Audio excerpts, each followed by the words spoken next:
Oi, tudo bem? Aqui é a Ana e hoje nós vamos dar continuidade à nossa série sobre diagramas mais úteis para a aprendizagem. Na verdade, os 5 diagramas que eu considero os mais úteis para a aprendizagem. Essa série era para ser feita originalmente em 2 videoaulas, mas eu achei que o assunto começou a ficar muito extenso, então eu resolvi dividir em mais videoaulas. Então hoje eu vou falar especificamente sobre os diagramas de Venn. Eu também mudei a formatação em relação à videoaula original, porque eu comecei a ter problemas com o meu software de mapas mentais e eu resolvi aproveitar a oportunidade para aprender a usar uma nova ferramenta. Então, vamos falar sobre os diagramas de Venn, que eu considero diagramas excelentes para raciocínio. E se são excelentes para raciocínio, são excelentes para aprender, porque a gente já viu lá nas nossas videoaulas sobre o cérebro que quando a gente raciocina e para pensar sobre alguma coisa, a gente está ajudando a informação a se ancorar na memória de longo prazo. Então, os diagramas de Venn, apesar desse nome pomposo aí, eles são essas figurinhas que a grande maioria das pessoas já viu em jornal, já viu na escola, tá? Geralmente no contexto de ensino de conjuntos. Só que quando, em geral, né, quando as pessoas aprendem conjuntos na escola, pelo menos as pessoas da minha geração, mais ou menos, os conjuntos são ensinados de uma maneira muito abstrata. E as pessoas acabam não percebendo o poder de expressão dos diagramas de Venn. Tá? Então, eu gostaria de explorar um pouco isso, né, de apresentar esses diagramas de uma maneira menos abstrata, para que você seja capaz de usá-los no seu raciocínio quando você estiver estudando. Então, vamos lá. Os diagramas de Venn, na verdade, eles foram criados para representar conjuntos mesmo, conjuntos de objetos quaisquer. Podem ser coisas, podem ser pessoas, podem ser conjuntos de ideias, podem ser conjuntos de características de alguma coisa. Então, importante é você pegar um conjunto de objetos que tenha alguma coisa em comum entre eles. E o que eles fazem, na verdade, esses diagramas, é expressar relações lógicas. Eu vou dar 2 exemplos aqui. O primeiro exemplo aqui é o seguinte. É o exemplo dos grupos de pessoas separadas por interesse. Então, você tem aqui, em azul, o conjunto das pessoas que se interessam por videogames. Em amarelo, o conjunto das pessoas que se interessam por música. Em vermelho, o conjunto das pessoas que se interessam por artesanato. E aqui vem a parte mais interessante. O que tem aqui nesse meio que, na verdade, é parte do conjunto vermelho, é parte do conjunto azul e é parte do conjunto amarelo? O que tem aqui são as pessoas que se interessam tanto por videogames, quanto por música, quanto por artesanato. Tá? E o que tem nessa parte aqui que pega o amarelo e o vermelho somente? Quer dizer, esse olho que aparece aqui, onde tem Alessandra, Bianca e Fernanda.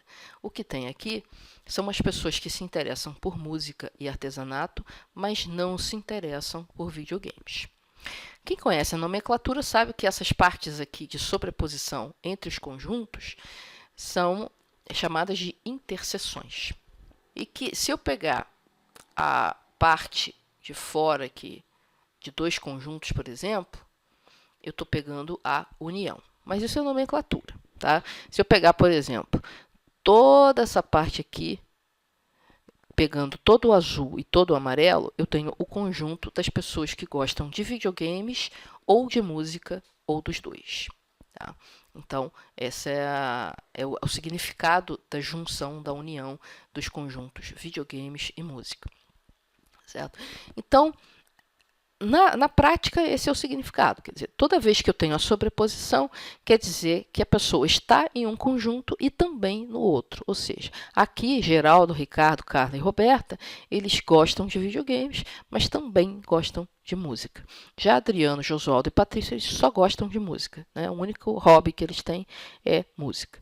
Então, dá para você raciocinar um monte de coisas em cima de uma coisa como essa. Eu posso perguntar, por exemplo, existe alguém que goste de videogames e artesanato ao mesmo tempo? Aí você vai ver aqui, videogames e artesanato, tem Alessandra e Bianca, tá? Que também, por acaso, gostam de música, tá certo? Tem alguma pessoa que goste só de videogames e artesanato, mas não goste de música?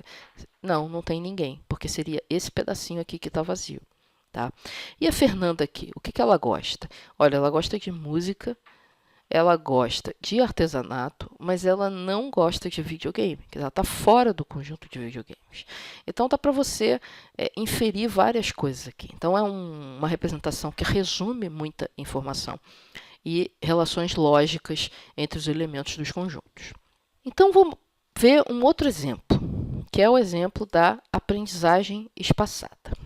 Na realidade, esse diagrama de Venn aqui, ele foi criado para uma videoaula sobre aprendizagem espaçada versus sistema de repetição espaçada, que são dois conceitos diferentes, mas que têm algumas coisas em comum.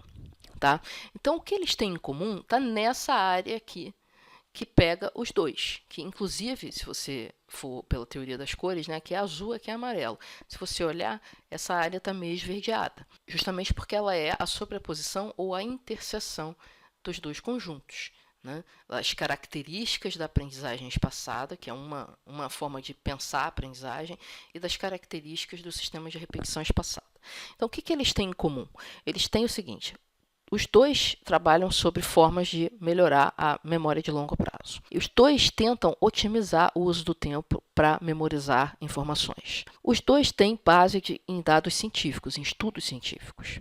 Tá? E os dois são comprovados por estudos empíricos com pessoas. Tá certo? Não é estudo empírico com animais, nada. Com pessoas. Pegaram pessoas e realmente comprovaram que essas duas teorias funcionam bem. Tá? Agora, o que que elas têm de diferente? A origem da aprendizagem espaçada é na neurociência. A origem do sistema de repetição espaçada é na psicologia aplicada. Vou pular aqui, tá? Porque essa aula eu vou fazer ainda para vocês. Na aprendizagem espaçada, se pressupõe que um professor seja um guia da aplicação do método. Já o sistema de repetição espaçada, ele é aplicado mais ao estudo individual. Então, você vê o que que tem de semelhante entre essas coisas e o que que tem de diferente. Quer dizer, dá para você organizar muita informação dessa maneira aqui. Tá? Então, esses são dois exemplos bem interessantes de diagramas de Venn. Só para resumir aqui, o diagrama de Venn é isso mesmo. Os conjuntos são representados por curvas fechadas, que por acaso nos meus dois exemplos eram círculos ou quase isso, mas você pode usar qualquer tipo de curva fechada, inclusive desenhada à mão. E as relações entre os conjuntos são representadas pela disposição espacial. Então, se dois conjuntos não se tocam, quer dizer que eles não têm elementos em comum. Tá? Então, por exemplo, se eu tivesse um conjunto de pessoas que gostam de artes marciais, tá? Separado daqueles três conjuntos de pessoas que gostam de música, artesanato e videogames.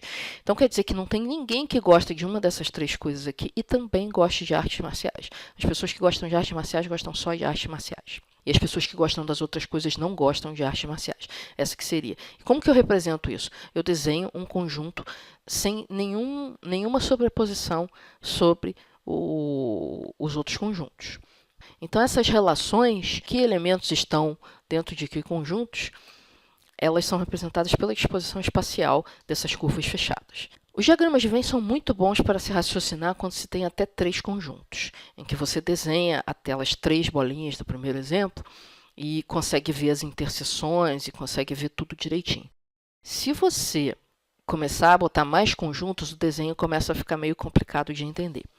Tá? Então, idealmente, você trabalha com até três conjuntos. E os usos são muitos, tá? Eu vou dar alguns exemplos aqui. Por exemplo, a análise de semelhanças e diferenças entre dois conjuntos, por exemplo, os conjuntos das características da aprendizagem espaçada e do sistema de repetição espaçada. E você também pode usar o diagrama de Venn para entender relações estatísticas, aquelas coisas que você acha em jornal. E sobre estatística, ler aquilo às vezes não é tão simples e às vezes o meio de informação ele é um pouco tendencioso. Então a gente tem que ter um certo cuidado para ler aquele tipo de informação. E nisso os diagramas de Venn podem ser muito interessantes para você raciocinar sobre aquela informação. Eu vou terminar essa videoaula sobre os diagramas de Venn, que é um dos 5 tipos de diagramas que eu acho mais interessantes para aprendizagem, deixando uma atividade, que depois eu vou resolver aqui numa outra videoaula. Tá? Então, a atividade é a seguinte. Você tem uma pesquisa de opinião sobre os supermercados de uma determinada cidade.